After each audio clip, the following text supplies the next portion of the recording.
Assalamualaikum warahmatullahi wabarakatuh. Hari ini saya akan mempresentasikan tentang proses penelitian mengenai pembuatan produk kopi dengan kafein rendah.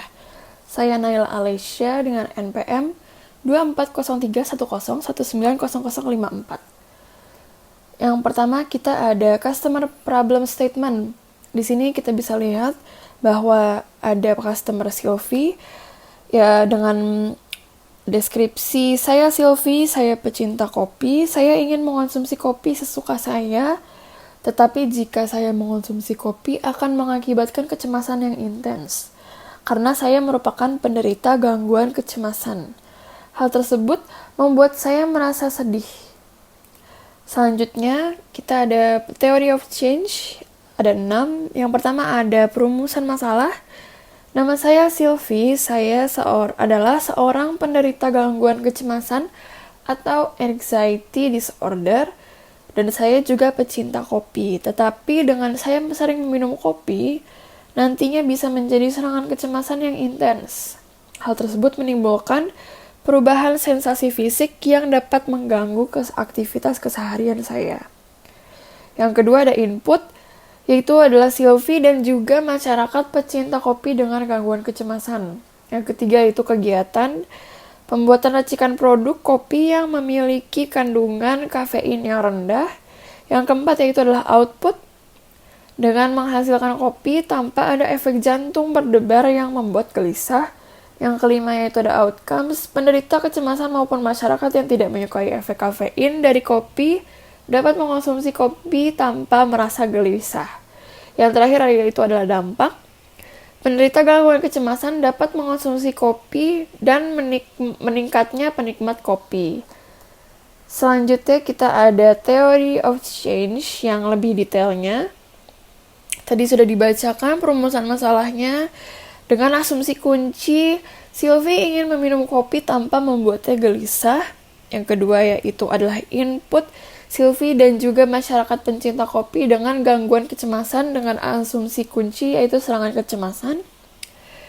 Yang kedua itu adalah titik pembuka mana apakah yang akan dipilih, yaitu adalah Sylvie yang ingin menikmati kopi tanpa membuat jantungnya menjadi berdebar hingga mengakibatkan kegelisahan.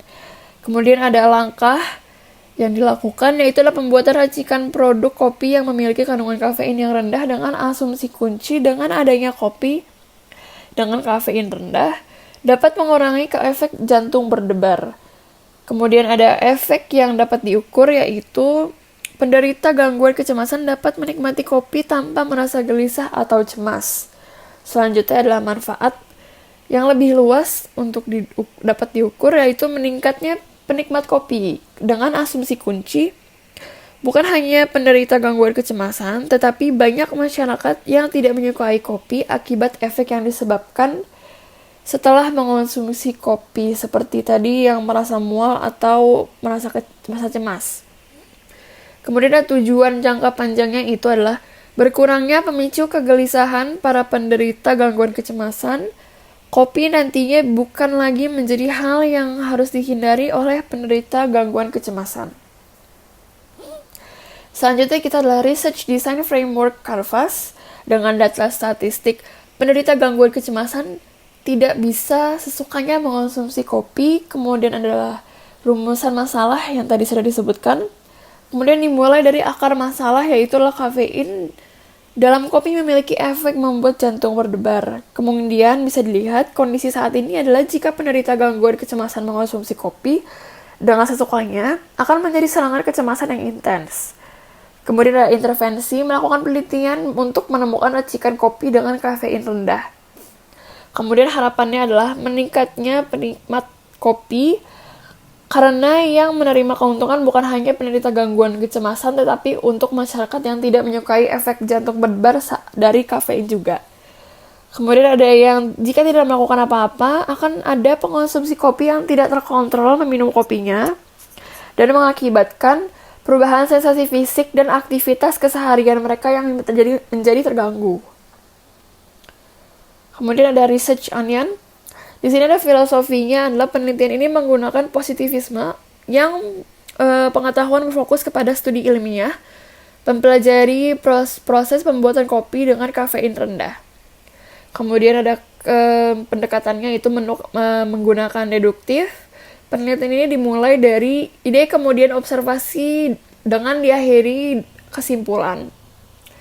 Strategi yang digunakan adalah action research dengan dilakukan survei kepada penderita gangguan kecemasan dan penelitian studi kasus.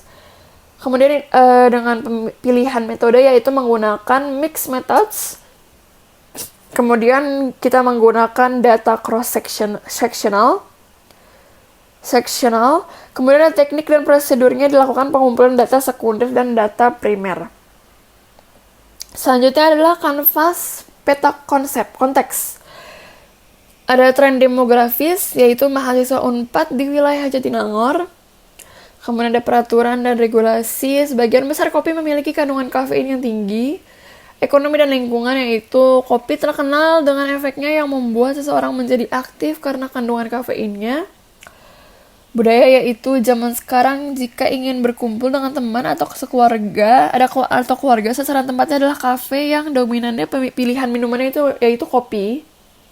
Kemudian ada tren teknologi.